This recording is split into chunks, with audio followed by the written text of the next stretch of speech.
Hey everyone, and welcome. What if I told you your reality wasn't something that just happens to you? Today, we're diving into a really fascinating idea from a channeled message that suggests you're the one broadcasting the movie of your own life. So let's break down how this is all supposed to work. So let's start with the big question, the one that this whole framework is built on. Is the world something that happens to you, or is it something that happens from you? This one little shift in perspective is the key to everything we're about to talk about. And this quote, this really gets to the heart of the promise, doesn't it? It's not just about being aware of the world around you, but recognizing the specific movie you're in. And the really radical idea here is that once you can see the movie, well, you can actually change the channel. Okay, so our goal in this explainer isn't to convince you of anything. It's simply to walk you through the framework as it's presented in the source text. We're going to go through its core concepts, step by step, just to understand the unique logic of this particular worldview.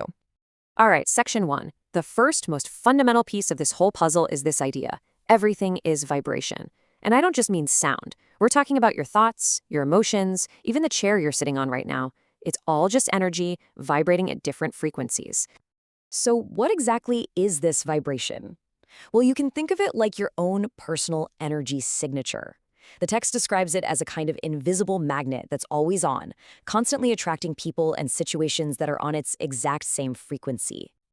And this right here illustrates the huge mental shift that the framework is asking for. On one hand, you have the way we usually do things, blaming the outside world for our problems, the traffic, our boss, the news. But on the other hand, you have this radical turning inward, a decision to focus only on our own energetic state. So if you have this personal vibration, how do you influence it? Well, according to the source, it all starts with your thoughts. It's pretty straightforward. An emotion like happiness has a really different frequency than an emotion like anger. And the implication of that is pretty profound. If you change your thoughts, you literally change the signal you are sending out to the universe. Okay, so if our thoughts create our vibration, what are the main forces that are shaping those thoughts? The source material boils it all down to a single fundamental battle, the constant war going on inside us between love and fear. In this framework, fear is defined as a low-frequency, constricting energy. It's the vibration that limits your potential and keeps you feeling stuck.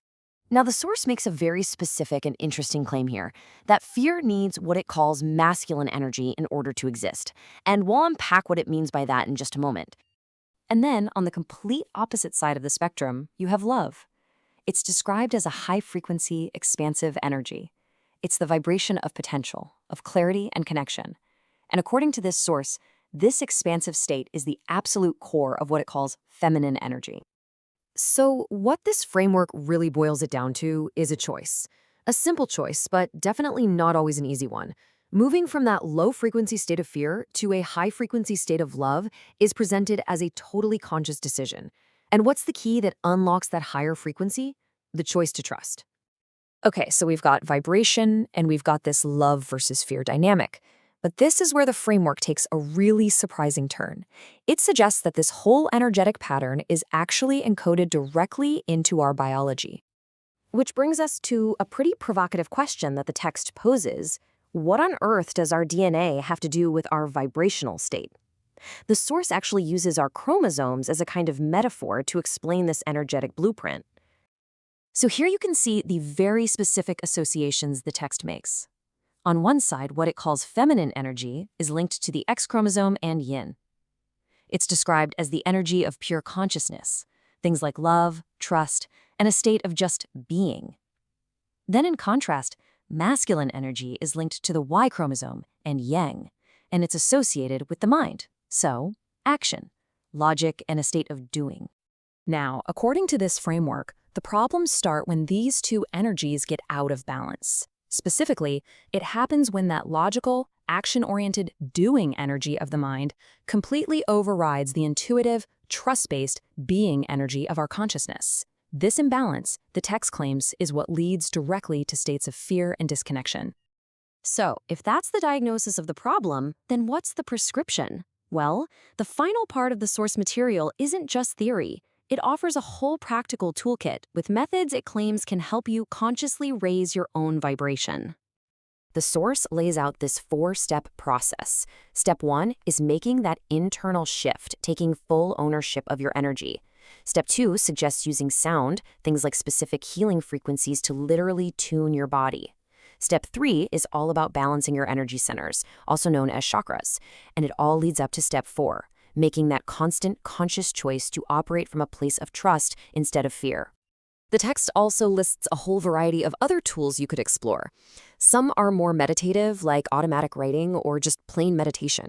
Others are a little more esoteric, like using Bach flower essences or even something called working with fractal timelines.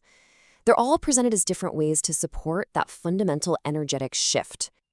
You know, one of the most crucial takeaways from the source is that the goal here isn't about achieving some impossible state of perfection. It's really just about awareness. It's about becoming conscious of the energetic broadcast that you're sending out all the time and consciously choosing to send out a more harmonious signal. And we're going to end with this final thought from the source material. It's really a call to self-awareness, to simply acknowledge where you are right now, without any judgment. And from that place of honest awareness, you can consciously choose the energy you want to contribute to your own reality. Definitely a powerful idea to reflect on.